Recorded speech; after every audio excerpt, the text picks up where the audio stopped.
ನಟ ವಿಜಯ್ ರ್ಯಾಲಿಯಲ್ಲಿ ಘನಘೋರ ದುರಂತವೇ ನಡೆದು ಹೋಗಿದೆ. ರಾತ್ರಿ ಆಸ್ಪತ್ರೆಗೆ ಭೇಟಿ ನೀಡಿದ್ರು ತಮಿಳುನಾಡು ಸಿಎಂ. ಮೃತರ ಕುಟುಂಬಗಳಿಗೆ ಧೈರ್ಯ ತುಂಬಿದ್ದಾರೆ ಸಿಎಂ ಸ್ಟಾಲಿನ್. ಇನ್ನು ಘಟನೆಯಲ್ಲಿನ ಗಾಯಾಳುಗಳ ಆರೋಗ್ಯವನ್ನು ವಿಚಾರಿಸಿ ಮಾತುಕತೆಯನ್ನ ಕೂಡ ನಡೆಸಿದ್ದಾರೆ. ಮೃತರ ಅಂತಿಮ ದರ್ಶನ ಪಡೆದು ಸ್ಟಾಲಿನ್ ಭಾವುಕರಾಗಿದ್ರು. ತಮಿಳು ನಟ ವಿಜಯ್ ರ್ಯಾಲಿಯಲ್ಲಿ ನಿನ್ನೆ ಒಂದು ಘನಘೋರ ದುರಂತವೇ ನಡೆದು ಹೋಗಿದೆ. ಹೀಗಾಗಿ ನಿನ್ನೆ ರಾತ್ರಿಯೇ ತಮಿಳುನಾಡು ಸಿಎಂ ಸ್ಟಾಲಿನ್ ಅವರು ಆಸ್ಪತ್ರೆಗೆ ಭೇಟಿಯನ್ನ ನೀಡಿದ್ದಾರೆ. ಮೃತರ ಕುಟುಂಬಗಳಿಗೆ ಧೈರ್ಯ ತುಂಬಿದ್ದಾರೆ ಸಿಎಂ ಸ್ಟಾಲಿನ್. ಜೊತೆಗೆ ಮೃತ ಕುಟುಂಬಗಳಿಗೆ ಪರಿಹಾರವನ್ನು ಕೂಡ ಘೋಷಣೆ ಮಾಡಲಾಗಿದೆ. ಘಟನೆಯಲ್ಲಿನ ಗಾಯಾಳುಗಳ ಆರೋಗ್ಯವನ್ನು ವಿಚಾರಿಸಿ ಮಾತುಕತೆಯನ್ನು ಕೂಡ ನಡೆಸಿದ್ದಾರೆ. ಮೃತರ ಅಂತಿಮ ದರ್ಶನ ಪಡೆದು ಸ್ಟಾಲಿನ್ ಭಾವುಕರಾಗಿದ್ದರು. ನಿನ್ನೆ ಯಾವಾಗ ಈ ಒಂದು ದುರಂತ ಘಟನೆ ನಡೆಯಿತು, ಅದಾದ ಬಳಿಕ ತಮ್ಮ ಎಕ್ಸ್ ಖಾತೆಯಲ್ಲಿ ಪೋಸ್ಟ್ ಅನ್ನು ಕೂಡ ಮಾಡ್ಕೊಂಡಿರ್ತಾರೆ ಸ್ಟಾಲಿನ್ ಅವರು. ಅಂದರೆ ಈ ರೀತಿ ಘಟನೆ ಆಗಿದೆ, ಆ ಪರಿಸ್ಥಿತಿಯನ್ನು ಹತೋಟಿಗೆ ತರೋದಕ್ಕೆ ನಾವು ಕೂಡ ಪ್ರಯತ್ನಿಸ್ತಾ ಇದ್ದೇವೆ ಅನ್ನೋದಾಗಿ ಒಂದು ಪೋಸ್ಟ್ ಅನ್ನು ಮಾಡಿ ಮಾಹಿತಿಯನ್ನು ಕೂಡ ನೀಡಿರ್ತಾರೆ. ರಾತ್ರಿಯೇ ಆಸ್ಪತ್ರೆಗೆ ಭೇಟಿಯನ್ನು ಕೂಡ ನೀಡಿದ್ದಾರೆ ಸ್ಟಾಲಿನ್ ಅವರು. ತಮಿಳುನಾಡಿನ ಸಿಎಂ ಇವರು ಇನ್ನು ಮೃತರ ಕುಟುಂಬಗಳಿಗೆ ಧೈರ್ಯವನ್ನು ಕೂಡ ತುಂಬುವಂತಹ ಪ್ರಯತ್ನ ಮಾಡಿದ್ದಾರೆ. ಘಟನೆಯಲ್ಲಿನ ಗಾಯಾಳುಗಳ ಆರೋಗ್ಯವನ್ನು ವಿಚಾರಿಸಿ ಮಾತುಕತೆಯನ್ನ ನಡೆಸಿದ್ದಾರೆ. ಮೃತರ ಅಂತಿಮ ದರ್ಶನವನ್ನು ಪಡೆದು ಸ್ಟಾಲಿನ್ ಭಾವುಕರಾಗಿದ್ದಾರೆ. ಇನ್ನು 39ಕ್ಕೂ ಅಧಿಕ ಮಂದಿ ಸಾವನ್ನಪ್ಪಿರುವಂತಹ ಮಾಹಿತಿ ಲಭ್ಯವಾಗ್ತಾ ಇದೆ. ಸಾವಿನ ಸಂಖ್ಯೆ ಹೆಚ್ಚಾಗ್ತಾ ಇದೆ. 80ಕ್ಕೂ ಹೆಚ್ಚು ಜನರು ಗಾಯಗೊಂಡಿದ್ದಾರೆ. ಮಕ್ಕಳು ಕೂಡ ಸಾಕಷ್ಟು ಮಂದಿ ಮಕ್ಕಳು ಮೃತಪಟ್ಟಿದ್ದಾರೆ. ಸಣ್ಣ ಪುಟ್ಟ ಮಕ್ಕಳು, ಅಂದರೆ 1ನೇ ಕ್ಲಾಸು 2ನೇ ಕ್ಲಾಸು, ಈ ರೀತಿ ಪುಟ್ಟ ಮಕ್ಕಳನ್ನು ಕರೆದುಕೊಂಡು ಪೋಷಕರು ಈ ರೀತಿ ರ್ಯಾಲಿಯಲ್ಲಿ ಭಾಗವಹಿಸಿದ್ರು.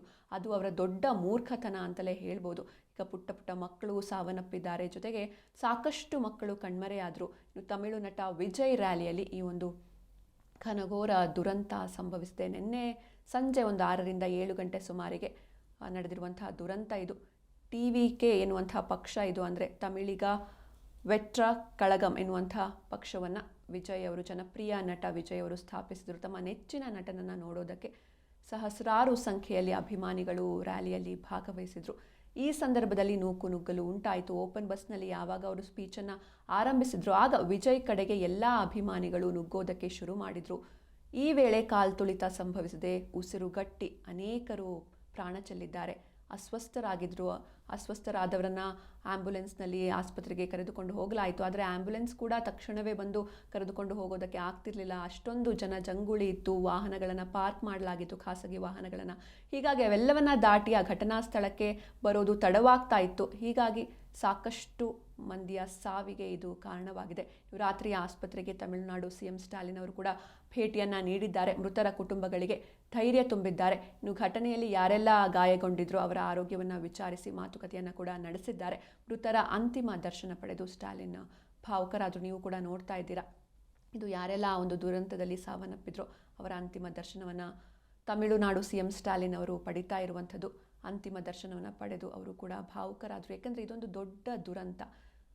ನಿರ್ಲಕ್ಷ್ಯತನ, ಬೇಜವಾಬ್ದಾರಿ, ಏನೋ ಒಂದು, ಈಗ ಪ್ರಕೃತಿಯ ವಿಕೋಪಕ್ಕೆಯೋ ಅಥವಾ ಆರೋಗ್ಯ ಸಮಸ್ಯೆಗಳಿಗೋ ಜೀವವನ್ನು ತೆತ್ತರೆ ಅದು ಬೇರೆ. ಆದರೆ ಈ ರೀತಿ ನಿರ್ಲಕ್ಷ್ಯತನ, ಬೇಜವಾಬ್ದಾರಿಗೆ ಪ್ರಾಣವನ್ನು ಬಿಟ್ಟರೆ ಇದು ಎಷ್ಟು ಸರಿ ಅಂತ. ಅದು ಕೂಡ ತಮ್ಮ ನೆಚ್ಚಿನ ನಟನನ್ನು ನೋಡೋದಕ್ಕಾಗಿ ಈ ರೀತಿ ನೂಕುನುಗ್ಗಲು ಮಾಡಿಕೊಂಡು ಇಷ್ಟೊಂದು ಜನ ಸೇರ್ತಾರೆ ಅಂತ ಗೊತ್ತಿದ್ರೂ ಕೂಡ ಯಾವುದೇ ಎಚ್ಚರಿಕೆ ವಹಿಸದೇ ಇರೋದು ಆಯೋಜಕರ ದೊಡ್ಡ ತಪ್ಪು. ಇನ್ನೊಂದು ಕಡೆ ಜನಸಾಮಾನ್ಯರು ಕೂಡ ಈ ರೀತಿಯಾದಂತಹ ಸಭೆ ಸಮಾರಂಭಗಳು ಅಥವಾ ರ್ಯಾಲಿಗಳಲ್ಲಿ ಭಾಗವಹಿಸೋದಕ್ಕೂ ಮುಂಚೆ ಸ್ವಲ್ಪ ಎಚ್ಚರವನ್ನು ವಹಿಸಬೇಕಾಗತ್ತೆ. ಹಿಂದೆ ಈ ರೀತಿ ಘಟನೆಗಳು ನಡೆದಿದೆ, ಇದೇ ಮೊದಲೇನಲ್ಲ. ಕರ್ನಾಟಕದಲ್ಲೂ ನಡೆದಿದೆ, ತೆಲಂಗಾಣದಲ್ಲೂ ನಡೆದಿದೆ, ಜೊತೆಗೆ ಇತ್ತೀಚೆಗೆ ತಿರುಪತಿಯಲ್ಲೂ ಕೂಡ ವೈಕುಂಠ ಏಕಾದಶಿ ಸಂದರ್ಭದಲ್ಲಿ ಇದೇ ರೀತಿ ಘಟನೆಗಳು, ಕಾಲ್ತುಳಿತ ಎಲ್ಲ ಉಂಟಾಗಿತ್ತು.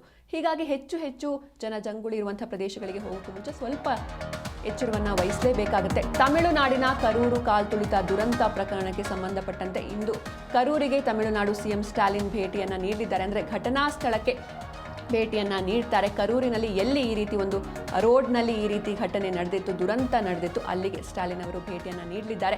ಘಟನೆ ಬಗ್ಗೆ ಸಂಪೂರ್ಣ ಮಾಹಿತಿಯನ್ನು ಸಿಎಂ ಪಡೆಯಲಿದ್ದಾರೆ. ತಮಿಳುನಾಡಿನ ಕರೂರು ಕಾಲ್ತುಳಿತ ದುರಂತ ಪ್ರಕರಣಕ್ಕೆ ಸಂಬಂಧಪಟ್ಟಂತೆ ಇವತ್ತು ಕರೂರಿಗೆ ಭೇಟಿಯನ್ನು ನೀಡಲಿದ್ದಾರೆ ತಮಿಳುನಾಡು ಸಿಎಂ. ಕರೂರಿನ ಘಟನಾ ಸ್ಥಳಕ್ಕೆ ಭೇಟಿಯನ್ನು ನೀಡ್ತಾರೆ ಸ್ಟಾಲಿನ್ ಅವರು. ಘಟನೆ ಬಗ್ಗೆ ಸಂಪೂರ್ಣ ಮಾಹಿತಿಯನ್ನು ಪಡೀತಾರೆ ಸಿಎಂ. ಅಂದರೆ ಹೇಗಾಯಿತು ಈ ಒಂದು ಘಟನೆ, ಸರಿಯಾದಂತಹ ಭದ್ರತೆ ಇರಲಿಲ್ವಾ, ಆಯೋಜಕರು ಎಲ್ಲಿ ಎಡವಿದ್ರು, ಇದೆಲ್ಲದರ ಕುರಿತಾಗಿಯೂ ಕೂಡ ಮಾಹಿತಿಯನ್ನು ಪಡೀತಾರೆ. ಹೀಗಾಗಿ ಘಟನಾ ಸ್ಥಳಕ್ಕೆ ಇಂದು ತಮಿಳುನಾಡು ಸಿಎಂ ಭೇಟಿಯನ್ನು ನೀಡ್ತಾರೆ. ನಿನ್ನೆ ರಾತ್ರೋರಾತ್ರಿ ಇವರು ಆಸ್ಪತ್ರೆಗೂ ಕೂಡ ಭೇಟಿಯನ್ನು ನೀಡಿದರು.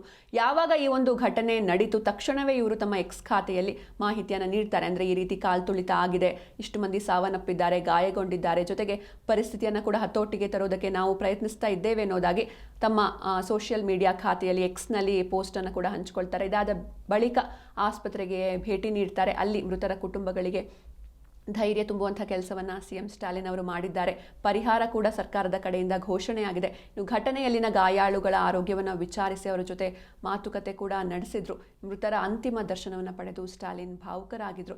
ಜೊತೆಗೆ ಇವತ್ತು ಕರೂರಿಗೆ ಭೇಟಿಯನ್ನು ನೀಡ್ತಾರೆ ತಮಿಳುನಾಡು ಸಿಎಂ. ಅಲ್ಲಿ ಆ ಒಂದು ಹೆದ್ದಾರಿ ಏನಿದೆ, ಎಲ್ಲಿ ಈ ಒಂದು ಘಟನೆ ದುರಂತ ನಡೆದಿದೆ, ಆ ಒಂದು ಪ್ರದೇಶಕ್ಕೆ ಭೇಟಿಯನ್ನು ನೀಡ್ತಾರೆ. ಇನ್ನು ಘಟನೆ ಬಗ್ಗೆ ಸಂಪೂರ್ಣ ಮಾಹಿತಿಯನ್ನು ಸಿಎಂ ಪಡೀತಾರೆ. ಯಾಕಾಯಿತು ಈ ಒಂದು ದುರಂತ, ಯಾರ ನಿರ್ಲಕ್ಷ್ಯ ಇದು, ಯಾರ ಬೇಜವಾಬ್ದಾರಿತನ ಇದು, ಇದರಿಂದ ಅಮಾಯಕರ ಪ್ರಾಣ ಬಲಿಯಾಗಿದೆ. ಹೀಗಾಗಿ ಸಾಕಷ್ಟು ವಿಷಯಗಳ ಬಗ್ಗೆ ಮಾಹಿತಿಯನ್ನು ಪಡೆಯಲಿದ್ದಾರೆ ತಮಿಳುನಾಡು ಸಿಎಂ ಸ್ಟಾಲಿನ್ ಅವರು.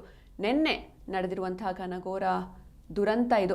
ಪದೇ ಪದೇ ಈ ರೀತಿ ಘಟನೆಗಳು ನಡೀತಾನೆ ಇರುವಂಥದ್ದು. ತಮಿಳುನಾಡಿನ ಕರೂರು ಕಾಲ್ತುಳಿತ ಘೋರ ದುರಂತಕ್ಕೆ ಸಂಬಂಧಪಟ್ಟಂತೆ ತಮಿಳುನಾಡು ಸರ್ಕಾರದಿಂದ ವರದಿ ಕೇಳಿದೆ ಕೇಂದ್ರ ಸರ್ಕಾರ. ತಮಿಳುನಾಡು ಸರ್ಕಾರದಿಂದ ವರದಿಯನ್ನು ಕೇಳಿದೆ. ಅಂದರೆ ಯಾವ ರೀತಿ ಆಯಿತು ಈ ಒಂದು ಘಟನೆ, ಮುನ್ನೆಚ್ಚರಿಕಾ ಕ್ರಮವನ್ನು ತಗೊಂಡಿರಲಿಲ್ವಾ, ಅಥವಾ ಏನು ವೈಫಲ್ಯ, ಭದ್ರತಾ ವೈಫಲ್ಯನ ಅಥವಾ ಪೂರ್ವ ಸಿದ್ಧತೆ ಇರಲಿಲ್ವಾ, ಈ ಬಗ್ಗೆ ಒಂದು ಕಂಪ್ಲೀಟ್ ವರದಿಯನ್ನು ಕೇಳಿದೆ ಕೇಂದ್ರ ಸರ್ಕಾರ. ಘಟನೆ ಕುರಿತು ವರದಿಯನ್ನು ಕೇಳಿದೆ ಕೇಂದ್ರ ಗೃಹ ಸಚಿವಾಲಯ. ವರದಿಗಾಗಿ ಹೆಚ್ಚಿನ ಮಾಹಿತಿಯನ್ನು ಸಿಎಂ ಕೂಡ ಪಡೆದುಕೊಳ್ತಾ ಇದ್ದಾರೆ. ಯಾಕಂದರೆ ಇವರು ವರದಿಯನ್ನು ಕಂಪ್ಲೀಟ್ ಆಗಿ ತೆಗೆದುಕೊಂಡು ನಂತರದಲ್ಲಿ ಇವರು ಕೇಂದ್ರಕ್ಕೆ ಈ ವಿಷಯಗಳನ್ನು ಮುಟ್ಟಿಸ್ತಾರೆ. ಕರೂರು ಕಾಲ್ತುಳಿತಕ್ಕೆ ಕಾರಣವಾದ ಪರಿಸ್ಥಿತಿ ಬಗ್ಗೆ ಮಾಹಿತಿಯನ್ನು ಸಿಎಂ ಪಡೆಯಲಿದ್ದಾರೆ. ಹೀಗಾಗಿ ಇವತ್ತು ಕರೂರು ಘಟನಾ ಸ್ಥಳಕ್ಕೆ ಸಿಎಂ ಭೇಟಿಯನ್ನು ನೀಡ್ತಾರೆ. ಅಲ್ಲಿ ಏನು ಕಾರಣ ಆಯಿತು, ಏನು ವೈಫಲ್ಯ, ಪೂರ್ವ ಸಿದ್ಧತೆ ಇರಲಿಲ್ವಾ, ಒಬ್ಬ ವಿಜಯ್ ಅಂತ ಜನಪ್ರಿಯ ನಟ ಬರ್ತಾರೆ ಅಂತ ಅಂದಾಗ ಯಾರು ಬೇಕಾದರೂ ಅಂದಾಜಿಸಬಹುದು ಎಷ್ಟು ಜನ ಅಲ್ಲಿ ಸೇರ್ತಾರೆ ಅಂತ. ಆದರೆ ಯಾಕೆ ಈ ರೀತಿ ಘಟನೆ ನಡೀತು, ಈ ದುರಂತಕ್ಕೆ ಕಾರಣ ಏನು, ಯಾರ ನಿರ್ಲಕ್ಷ್ಯ ಇದು, ಇದೆಲ್ಲದರ ಬಗ್ಗೆ ಸಂಪೂರ್ಣವಾದಂಥ ಮಾಹಿತಿಯನ್ನು ಇವತ್ತು ಸಿಎಂ ಅವರು ಘಟನಾ ಸ್ಥಳಕ್ಕೆ ಸ್ವತಃ ಭೇಟಿಯನ್ನು ನೀಡಿ ಪಡೀತಾರೆ. ಇದಾದ ಬಳಿಕ ಇವರು ಈ ಒಂದು ವರದಿಯನ್ನು ಕಂಪ್ಲೀಟ್ ರಿಪೋರ್ಟನ್ನು ಕೇಂದ್ರಕ್ಕೆ ಒಪ್ಪಿಸ್ತಾರೆ.